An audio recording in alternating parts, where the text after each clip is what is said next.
Hey guys, Timber here. Welcome back to the channel, and today I'll be showcasing a battle that I have no one else to blame but myself. So, Grease's Goldtooth got me here with my pens down, so to speak, and he has a pretty dangerous lineup. There's about four scrap throwers in there. There's Greases, there's a couple of heroes, some lead belchers as well. So it is not looking good. Our army is not exactly maxed out. This is a new lord, only level 9. So what we're going to do here is showcase the importance of terrain. The only reason why I won this fight is because of the terrain and the way I set up. Always maximize the terrain to its full potential. If this was flat surface, there's no way I would have won this, because those lead belchers would have absolutely annihilated me right from the get-go. Instead, what's happened here is I was able to set up, lure Greases over and delay him as much as I can as well, while I took care of the lead belchers. And also, obviously, extremely important that you upgrade all your factional abilities, like the bombardments and also the spawn ability. So this is fairly late in the campaign. I just confederated the NPC faction there, and those are the guys that ended up getting pushed. So fairly new army, not much of experience. So the main idea here is to use the bull sentinels there, the heroes, to harass the army and take out the scrap throwers, because those scrap throwers, as you can see here, are doing some damage.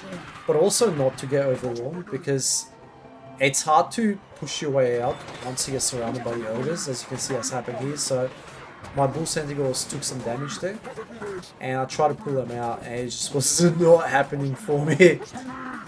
And as you can see, they're lucky for me, those scrap throwers have not made it over the edge yet before they start lobbing stuff at me. But also what this has done is delayed the army a fair bit.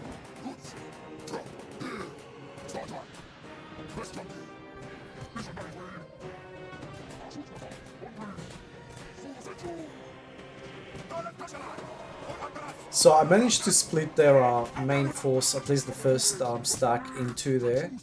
And that's been good because he gave my archers enough time to shoot down whoever's made it across. So you can see Grease is about to make his way there. And divide and conquer is essentially the only way to go here. Also find that some of the bombardment's ability do decent damage if you can land on top of them. Otherwise, they don't do that much. There, I missed mine, but it was worth a try. Now you can see Greases is about to come along there.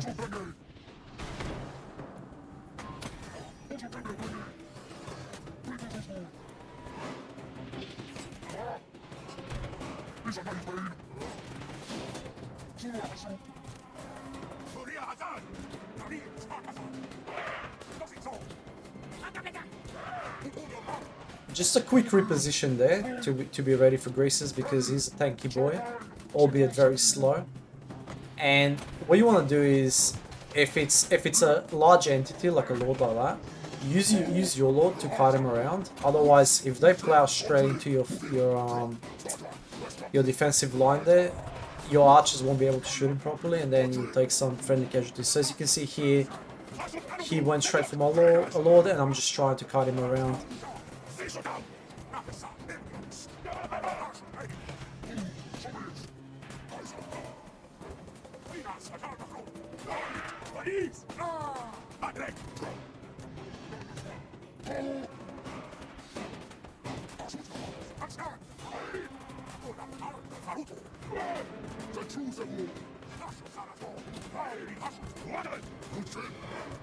Also, always position your army in a way where you can shift between the angles quite easily. So the way we set up there allows us to do that without having to move around too much.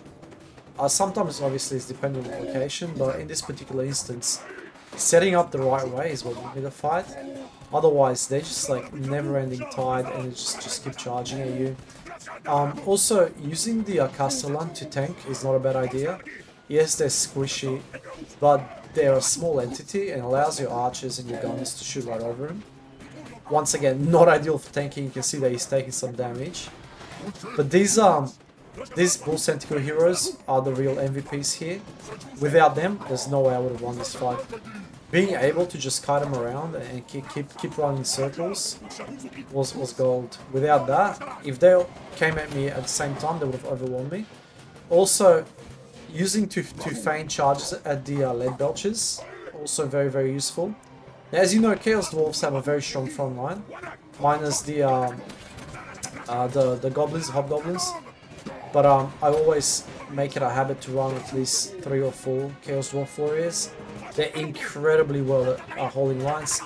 As you see here, they're doing an outstanding job. And those archers, when it comes to taking out large entities, they're very accurate. So overall, very intense battle. But if you set up properly, that's like 50% of the fight done there.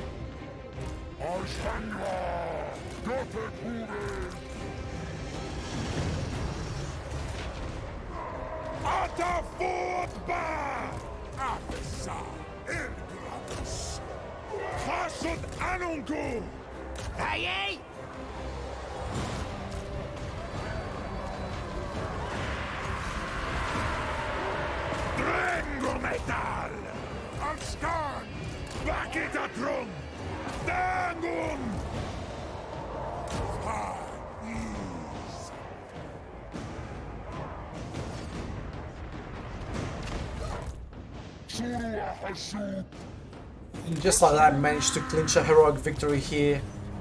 It's very micro-intensive, you have to divide and conquer, but otherwise, if you get caught a few pens out like I did, then there's not much you can do other than that, or you just auto-resolve and lose your army.